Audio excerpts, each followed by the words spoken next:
Pambira, nagpabili lang ako ng AVR. AVR lang, 500 watts. Dito sa Legazpi SM, sa isang hardware dyan sa loob. Pambira, tinatanong pa, ano ba ilalagay ninyo? Pakialam mo! 500 watts lang kailangan ko na may saksakan ng 110. Tatanong ba, sir, kasi kailangan namin malaman kung ilalagay nyo. Pakialaman nyo, bakit ang tingin nyo? Terorista ako? Ano gagamitin ko sa bomba yan? AVR lang yan? Alam mo, first time ko naka-encounter na ganito na bumibili lang ako ng AVR questionin paano ba ilalagay ninyo. Ano, security risk? Kayong mga tindero sa hardware, please naman, pag binibilan kayo, bentahan nyo naman, huwag kayong pala desisyon, hindi kayo ang kliyente. Kami ang namimili, hindi kayo ang bibili, hindi man kayo magbabayad niyan eh. Pakialam nyo ba? First time ko lang, I've been practicing here since 2015. Bumibili ako ng AVR since 2015. Ngayon lang ako na-question, ano ba ilalagay ninyo? Tantado, pakialam mo ba? Di ba, 500 watts lang ng AVR ang kailangan ko. Ito binigay sa staff ko. Tangin na 1,500 watts, sabi ko 500 watts lang. Pinilit pa rin talaga gusto niya. Tarantado talaga, ayan o. Babalik ako ngayon ng SM, nabubuisit ako. Tarantado yung nagbenta nito, sinabi ko 500 watts lang eh. Ngayon, babalik pa akong SM para i-refund to. Pantado to. Kasi ngayon mamaya, pakita ko sa inyo. So, nandito kami sa Customer Help Desk, Consumer Welfare Desk. Diyos ko, nagdarason pa kung ba't daw yun ang binibigyan nila. Sabi ko, ano alam niyo sa pangailangan namin? Ibalik nyo na lang. Kung hindi nyo kaya benta, ibalik nyo na lang. Kaya sa naman ganito, pinapahirapan nyo kami. May pasyente pa akong titignan. So, for obvious reason, hindi ko sila pwede i-video, no? Pero, syempre, ang tagal na, naghihintay kami dito. Hindi ko alam kung nasa sila nagpunta. Sabi ko, refund na lang yung pera. Kung hindi na kaya magbigay ng 500 watts, refund na lang yung pera. Kasi, tagal. Naghihintay ako, may pasyente pa ako. Diyos ko, itong aberyang ginawa sa akin. Diyos ko, kanina pa kami dito. Nawala na yung mga tao. Hindi ko na alam kung nasan sila. Hindi ko alam kung i-refund kami o papalitan. Hindi ko alam. Basta nawala sila. Customer service, customer welfare. Kaya bang welfare pinakatupag dito? Customer ba talaga? Ang ina kanina pa kami dito. Ano, hindi na ako magpapasyente, antayin na kami sa Ace Hardware. So ito na nga, umalis na ako sa Ace Hardware kasi papa-approve pa daw nila yung refund. Nagmamaneho daw yung mag-refund. Tantado. Alam nyo ba, sabi ko, alam nyo ba opening ng clinic ngayon sa Legazpi? Tapos gagawin nyo sa amin to. Sinabi ko naman, may pasyente ako dahil sa abalang ginawa ninyo, ibig sabihin papasyente ako. Ang ina, naghihintay kami ng refund pa lang ibibigay. Sana binigyan nila agad. Cash naman ang binayad eh. Ang inang Ace Hardware yan. Never again, motherfuckers. Never again. Ace Hardware, Legazpi, SM. Never again.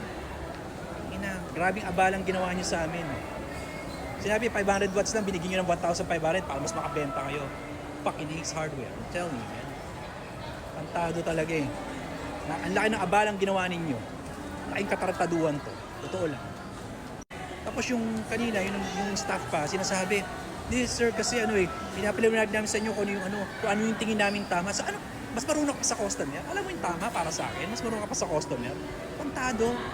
Alam mo yun? Mag-aarason lang, wala pa sa lugar eh.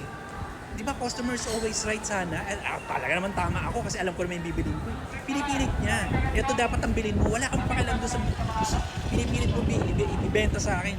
Kaya sabi ko sa'yo, 500 watts lang kailangan ko, hindi 1,500. Pinipilit niyang pinipilit. Tarantado talaga. Laking katarantaduhan. Laking abalang ginawa. Opening pa naman ng clinic ngayon. Stupid motherfuckers. Stupid bitches. Pinoy motherfuckers. Fucking assholes in the fucking Legazpi. Mabait na mga tao dito pero yung mga kupal na yan, tangina talaga. Ang laking katarantaduhan. Nagpapasukan ng mga pasyente ko. Dahil sa Ace Hardware na yan, Diyos mio, look what happened to us. Fucking Ace Hardware, SM Legazpi. Ang dami naging sa pasyente oh. Tapos yung mga Ace Hardware, 500 watts ang pinibibili ko eh. Ginawang 1,500 para makabenta. Pantado talaga. So, nakaraos din kami sa first day namin dito sa Legazpi. Pambirang Ace Hardware yan na pinahirapan kami ngayong araw na ito, opening pa naman namin. Pambira, 500 watts lang binibili ko. Binigay 1,500 watts na AVR. Tapos lagi na sinasabi, ayaw namin maging liable dyan. Just in case may mangyari, pag nasira yan ayaw namin kaming responsibilidad namin yan eh. Puro ganun sinasabi. Sabi ko, ako ang customer, binibili ko lang naman 500 watts. Alam ba hindi nyo naintindihan? Hindi sir, kasi paliwanag namin sa inyo, kasi kailangan talaga yan, 3 times ng ganito, ganyan. Alam mo ba kung ano isasaksak ko? Ayun nga, tinatanong namin sir, kung anong isasaksak nyo. Pakialam mo, di ba? I've been buying this AVR since 2015.